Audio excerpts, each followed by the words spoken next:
Hello everyone, and welcome to a windy day here in Southern California and a new episode of MC Commute. And today we are going to be riding an all-new model, that being the 2021 Yamaha Tracer 9 GT that you see here behind me.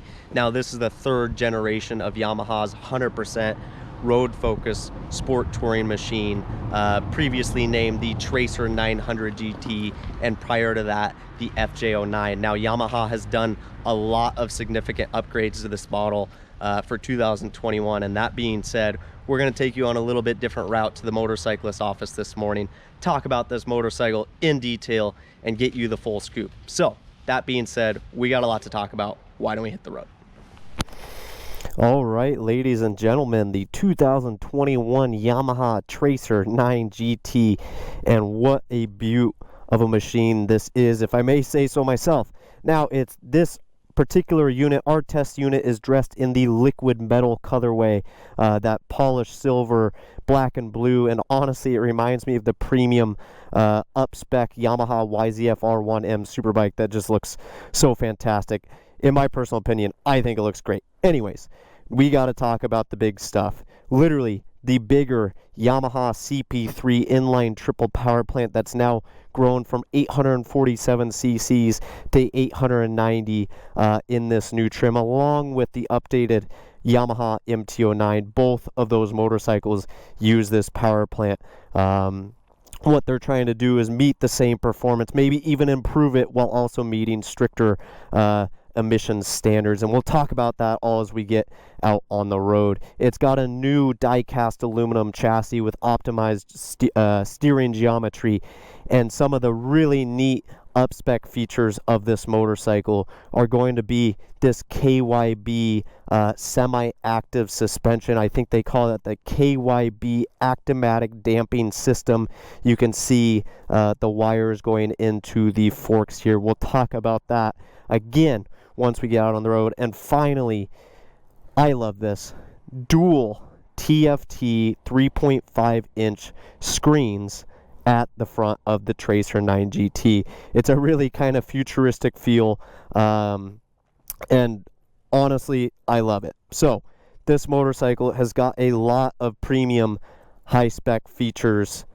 One more thing to the Tracer 9 GT, standard for 2021 are these 30-liter hard cases that Yamaha has fitted to the motorcycle as standard. We're just going to open this up.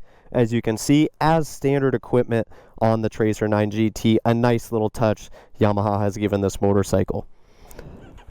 That 890cc CP3. Ooh, man, you can't beat the sound of an inline triple. Alrighty. You can't beat the sound of the inline triple, but I think it's even better to ride. Now, beginning with the updates, first and foremost, the updated CP3 inline triple power plant that we've already discussed slightly. Yamaha has increased the displacement from 847 cc's to 890. That's via a 3mm longer stroke of the crankshaft, increasing that displacement. And really what their goal was, as I know we've already touched on it, was to maintain the same performance, if anything increase the performance levels of the CP3 engine while meeting stricter emissions standards. Now, it's got a whole host of updates internally to make that happen. A lot of internal parts, new exhaust, updated transmission, but what I have to say is the highlight of the new Tracer 9 GT is how smooth and how easy to use the power is, how direct connection of the throttle you have via the Yamaha chip controlled throttle, the YCCT. Now in the past, if we remember on previous MT-09s, FZ-09s, Tracer 900, FJ-09, the throttle was very abrupt. The fueling was not precise, and it kind of struggled, especially in low speed scenarios. When you ask for a twist of throttle, it would kind of shoot you back in the seat, and it just grew tiresome. Now, with the updated ride-by-wire system, Yamaha has done an amazing job smoothing that out, and that really plays well into its very linear power delivery characteristics as well.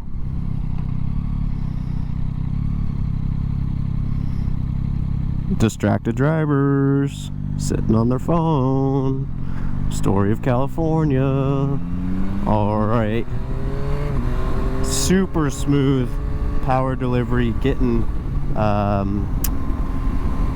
around town, out on the road. It's a motorcycle that really entices you to. I'm gonna stop at this. Shucks. It's a really well balanced throttle delivery, throttle feel that entices you to cruise. It entices you to get aggressive. It's not really going to throw any curveballs at you like it may have done in the past. Launching from a slightly taller second gear, no problem. Great clutch feel. Very little clutch effort. Love it. Now, along with the updated engine comes a new electronics package for the Tracer, that being a 6-axis IMU-based Yamaha YZF R1 superbike derived electronics package. So what you're going to get is the top level electronics that Yamaha has to offer. Now, where that begins is you're going to have 4 throttle response settings. The first 3 are actually they just tailor the delivery of a full power map. Now the 4th map is the new map for 2021, and that's actually going to limit the maximum power output and significantly just detune the delivery of this motorcycle. And really I kind of see that fit as maybe like a rain setting, or when the conditions on the road are less than ideal, or dirty, or wet. I think that 4th mode will play a good fit to those conditions. But that's the boring stuff. The cool aspect of the Tracer's new electronics package is the addition of and the sophistication of the updated traction control system with Yamaha's wheelie control, which they dub lift control, slide control, and they also updated the ABS system that we will talk about a little bit later on. Now, Yamaha has lumped all these settings together in 2 preset TCS settings, TC1, TC2, for a combined, I don't know, preset setting of all these electronics, as I mentioned before. There is a 3rd manual setting which you can individually select those traction control, slide control, wheelie control, turn one off, leave one on, to really personalize the electronic intervention to your liking. Now, I appreciate that. I appreciate the simplicity of Yamaha linking all those settings together in TC1, TC2, but then allowing the freedom to manage those settings in a personalized way, really to extract the performance of the motorcycle. Now, the most impressive aspect of those electronics is it's not Yamaha's safety net of trying to detune this motorcycle, make it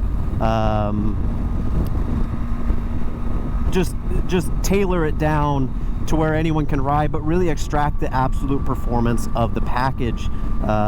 Tuning those TC levels down, it really does have influence from the Yamaha YZF R1 in managing traction, limiting wheel spin, but still allowing you to get off of corners in the most efficient and fastest way possible if you choose to do so. If you want to go back to a setting with more intervention and kind of go out for a cruise, those settings will do that just well.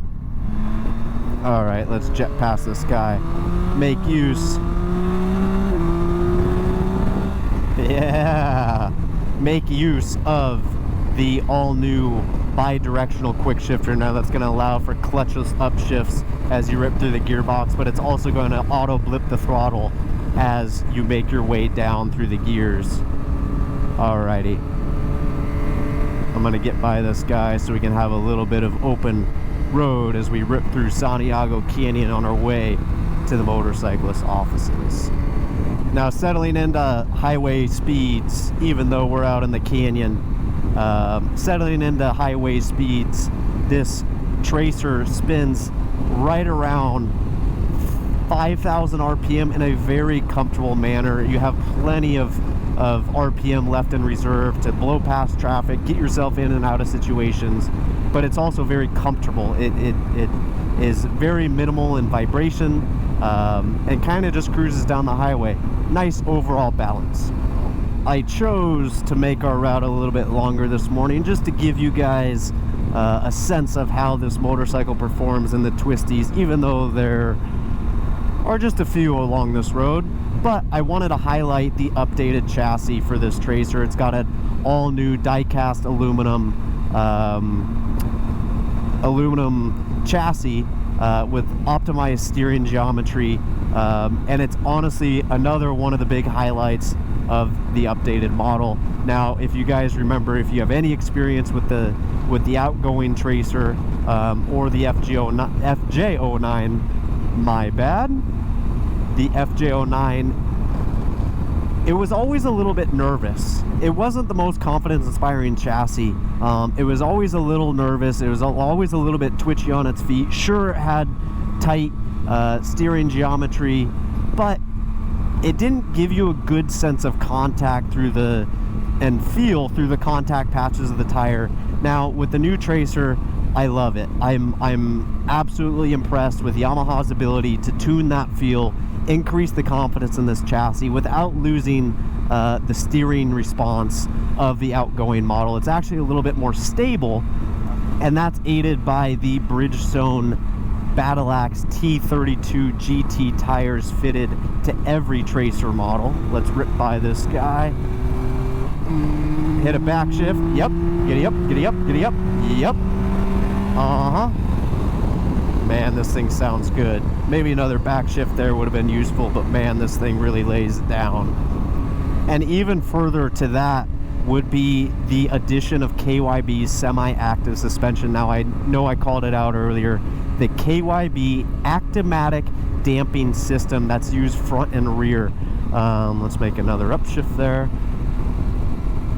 This is KYB's semi-active suspension. Now, before we get into the settings of all of it, compression and rebound damping are available in real time. Damping characteristics are changed in real time at the front fork. Now, it's only rebound damping characteristics that change at the rear. Spring preload, as I will show you up here, can be adjusted very easily manually. Now, with the KYB semi-active suspension, there are two preset settings. A1 being a little bit more stiffer, more sport-minded setting. A2 a little bit more comfort and touring focus. Now, but there is no manual setting. There is no ability to adjust the compression and rebound damping characteristics of the suspension internally to your liking, which at first struck me a little bit. I thought that it was odd to see that, as we've seen on other models. Specifically, I'm thinking the Yamaha YZF R1 M, being able to tune the parameters of that suspension to your liking. Now, people that want to tinker with it, maybe that's a downfall. But what I have to say is, I've been pleasantly surprised at the ability and comfort of this system. I've actually done probably 90-95% of my riding in the more comfortable A2 setting.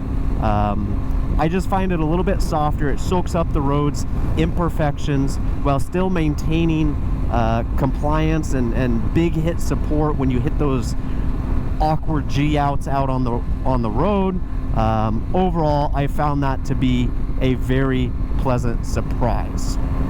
Now, A1 might hold its place if the road is glassy smooth, if you're really wailing on this Tracer 9 GT, really loading the suspension and trying to keep up with your sport bike buddies. But even in my opinion, lighter rider, 5'7", maybe 140 pounds, I've just really enjoyed the A2 softer setting. Now, along with the lack of manual setting, I also found it interesting that KYB didn't include a frozen damping characteristic, more so like a traditional setup where you plug in your settings and they stay the same. Now, the reason why I say that is 90% of my experience with semi-active suspension has come on the racetrack, the Yamaha YZF R1, the Aprilia RSV4 1100 factory. A lot of these machines come with manual settings, and on the racetrack I almost always choose the manual setting to freeze those damping characteristics, look for lap-to-lap performance. But out on the open road, the effort, the force of being applied to the suspension on this Tracer just isn't enough to cause inconsistencies or cause sometimes a moment of panic when the damping characteristics do change almost unexpectedly. So that being said, I've kind of come to conclude that the Tracer doesn't necessarily need those frozen damping characteristics. Maybe some riders will appreciate that. I've kind of grown over it. Overall though, I am really impressed with the suspension setup. Now, even more electronics added to the Tracer. That is coming with Yamaha's new brake control system. Now, this is basically 2 settings of ABS. The first setting being a traditional ABS setting with fixed sensitivity, basically based on wheel speed measurements. Now, the second setting is going to become more so a cornering ABS setting with input from the IMU, with brake pressure, with wheel speed settings to basically increase or decrease the sensitivity of the ABS to give you the maximum performance of those Advix 4-piston calipers up front and your 2-piston caliper at the rear.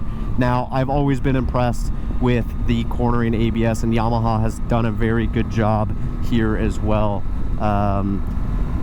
Don't go try it at home, but you can feel the sensitivity change based on lean angle, and it's really a neat safety feature that a lot of manufacturers have incorporated into their models in recent years. And honestly, considering that they still offer that traditional setting of BC1, I believe they call it, it's interesting the fact that they would do that. I think that the performance of the cornering ABS is obviously superior, and does a very good job at intervening without throwing too much pulses through the lever and hindering your ability to slow down. I think Yamaha has crushed it.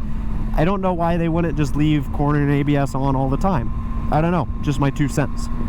Now, the Yamaha Tracer 9 GT is Yamaha's 100% road-focused sport touring model, and with that comes upright ergonomics. You have this wide one-piece motocross style handlebar that gives you a really in-command feel. The foot pegs are actually a little bit down and a little bit back, but in a comfortable way. I think that it gives you again an in-command feel, utilizing your legs to really kind of muscle the motorcycle underneath you if you're kind of hauling butt through the twisties and trying to keep up with your sport bike friend group. It's given you a good sense of leverage through your legs, but not so much to cramp you up. I've honestly been very impressed on longer rides with the Tracer 9 GT. I've never really been uncomfortable. Now, the relatively low 31.9 inch seat height, the standard seat height, lends itself to helping my 5'7" stature kind of work my way around town and through low speed navigations with pretty good ease. Now, along with the 31.9 inch seat height, the seat is very easily adjustable with no tools, popping it out of the tongue slot, putting it into a slightly higher tongue slot that raises the seat height to 32.5 inches. A nice feature for taller riders, maybe looking for a little bit more leg room. To the foot pegs. The foot pegs themselves are actually also adjustable and can be done in just a few moments with a couple tools required. And there's other creature comforts too. You got these hand guards up front just to block a little bit of the wind as you ride down the road. Now, the heated grips, this is a kind of a funny one to me. The heated grips are also adjustable in 10 different settings. I believe the previous Tracer 900 GT was available in only 3. So Yamaha went all out, giving us 10 levels of adjustment.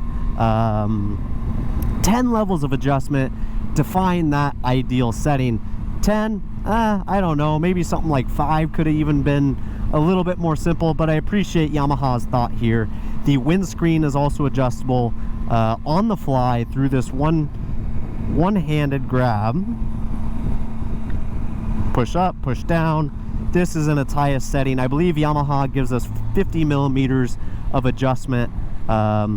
Personally, I'd like to see a little bit more. Again, I'm 5'7". Sometimes I feel like I'm still getting buffeted around, but overall, very comfortable. Now, along with all the premium fit and finish and build quality, Yamaha has given this a full LED lighting package with cornering ABS, or sorry, with cornering lights, my bad. That will help improve visibility at night, give you some illumination to embark through those corners. Nice little features. Now that those dual TFT displays up front, 3.5 inches on each side. I love the look of it. I love it. I think it's rad. I think it looks futuristic. I think Yamaha has done a good job bringing the Tracer up to 2021 speed and even kind of pushing it a little bit further beyond. Now, on the left side, what you're going to have is you're going to have your basic riding information, your tachometer, your suspension, traction control, drive mode settings, your fuel level, your gear position, all things along those nature. Now, over on the right, you're going to have 4 different separate quadrants. Now, these things can be customized with selectable information that you choose to be priority. I have my trip meter. I have the outside ambient temp, which it's a whole 89 degrees here in October in Southern California, and I am ready for it to cool down. You have current fuel mileage and you have your average fuel mileage. Now, if you notice over there on the right, the bottom right, average fuel mileage is about 41.2 miles to the gallon.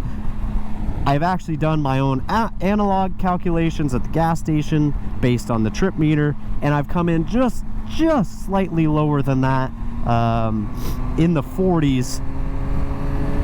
But I think that you could easily chalk this motorcycle up to having about a 40 to 41 mile per gallon average from the bigger 5-gallon fuel tank. Now, Yamaha has increased the capacity of that by 0.2 gallons from 4.8 to 5.0, giving it a little bit longer range. Now, that being said, you could probably easily get 200 miles to a tank if you're really kind of babying this thing around town.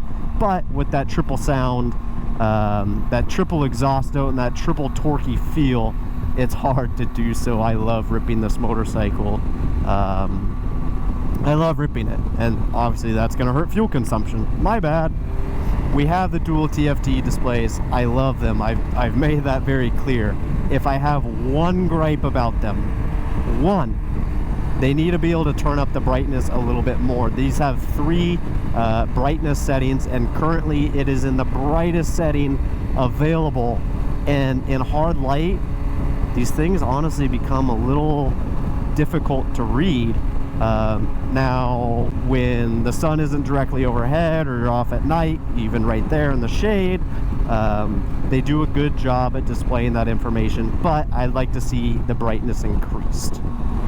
The Tracer 9 GT now enters a very premium spec with a lot of features that really increase the performance and the comfort of this machine. Now, you have things like the all-new 890cc CP3 engine. You have the semi-active KYB suspension. You have all these little creature comforts. The updated Yamaha YZF-R1 superbike derived electronics package. And you're thinking, gee, this is going to come with a huge cost increase. But Yamaha has somehow done without that.